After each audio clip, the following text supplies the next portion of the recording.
Donc, Élise, ça reprend un peu ce qui a été dit tout à l'heure. Pourquoi j'ai toujours pas de mec? Je sens que je suis en mode tri-sélectif. Cause, expérience passée. Merci. Ouais. Élise. Ok. Salut Élise. Donc, qui n'est peut-être pas là, ou qui est là. À qui la faute? Donc,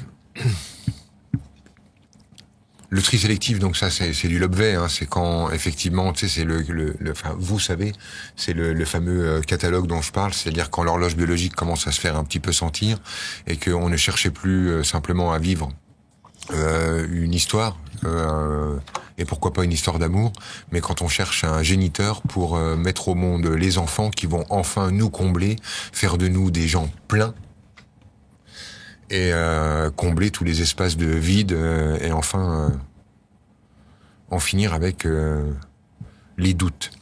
Et effectivement, on se met donc à chercher, en entrant dans la relation, ce qui ne va pas. Et quand on se met à glisser sur ses lunettes le filtre de qu'est-ce qui va pas chez l'autre, très vite on s'en aperçoit, et là on le met dehors, et hop, next, s'il vous plaît. Donc effectivement, il peut y avoir cette notion-là. Comme j'aime bien être le gars qui se fait fort de prendre les gens à contre-pied, si tu veux Élise, j'ai envie d'aller chercher dans une autre direction. Presque par esprit de contrariété. On dit pas ça comme ça d'habitude. Si de contradiction. Ah, mais en fait, chez moi, ça doit être plus envie de contrariété. Allez, j'y vais quand même. Donc,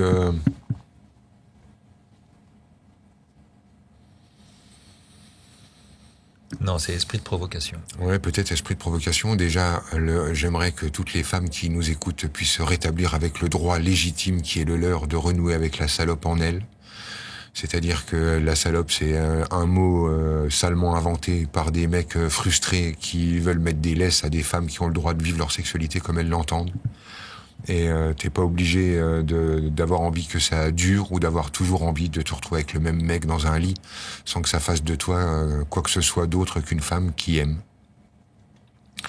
Et bon, évidemment, c'est très consensuel ce que je dis, mais finalement, c'est peut-être bon de le répéter.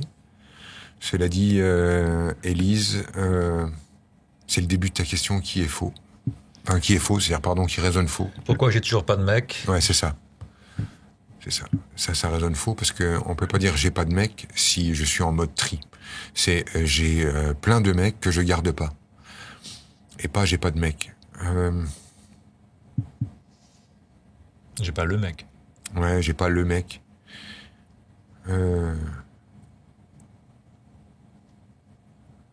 J'ai envie d'être aimé, j'ai pas envie d'aimer. Sans déconner, Élise, ça arrive à cet endroit-là. Et chez toi, c'est pas de la malveillance, hein, c'est blasé. C'est blasé. C'est puisque vous m'avez fait mal, eh ben moi je vous aimerai plus. Alors j'ouvre une petite fenêtre, si vous avez envie de m'aimer, vous pouvez, mais ne comptez pas sur moi. Et ce truc-là, en fait, produit tout parce que à l'endroit où tu ne veux pas donner, bah tu ne veux pas recevoir. C'est la même couleur. Donc c'est plutôt là-dessus que ça se place. C'est pour ça que la deuxième partie de ta question, elle résonne forte et juste. C'est-à-dire qu'il y a un fort ressentiment, une forte rancœur liée aux expériences passées et qui renvoie finalement à non pas j'ai pas de mec, mais je veux bien un mec, mais c'est pour lui faire payer ce que les mecs m'ont fait. Donc effectivement, bon bah comme piège à mouche, c'est pas terrible, hein, tu vois, quand tu te trimbales avec un néon, venez si vous avez envie d'en prendre plein la gueule, ça limite un petit peu, hein, les bons candidats. Ouais, les candidats, hein, voilà. Donc par contre, tu vas attirer fortement et facilement tous les mecs qui ont envie d'être punis d'être des mecs. Hein, donc tous les hommes qui ont été élevés par des mères qui leur ont dit toi je vais te faire payer de ressembler à ton père, ou toi je vais te faire payer ce que j'ai vécu vis-à-vis du regard des hommes, etc., et qui ont grandi dans la honte d'être des hommes et qui ont envie d'en prendre plein la gueule, alors eux t'es très attractif pour eux, puisque en fait s'il s'agit d'en prendre plein la gueule, on va avoir envie d'aller voir Élise.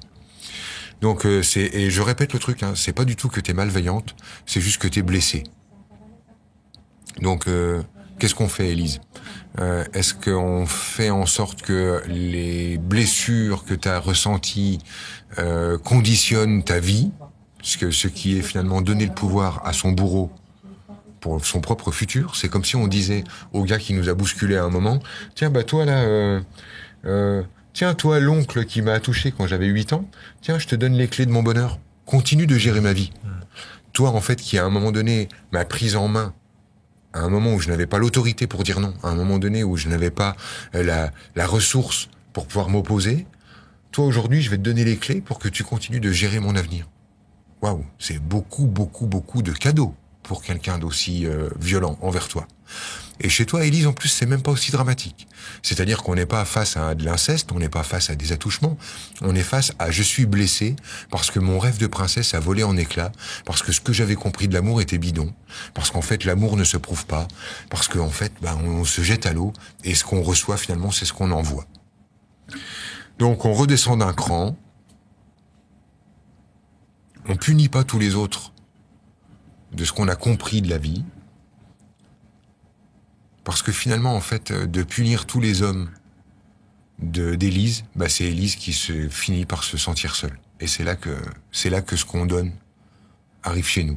C'est-à-dire que finalement, que tout ce ressentiment, qui c'est qui le vit? Élise. Toute cette colère, c'est Élise qui la vit. La rancune, c'est Élise qui la vit. Et en fait, ça n'est pas les hommes. C'est-à-dire que les hommes continuent de vivre leur vie et tout le monde s'en fout. Qui punit qui, alors? Élise punit Élise, c'est tout ce qui est en train de se faire. Bon, finalement, on est en train de parler de tout ça, mais je dois avouer, Élise, que moi j'aurais aimé qu'on parle d'autre chose, qui est de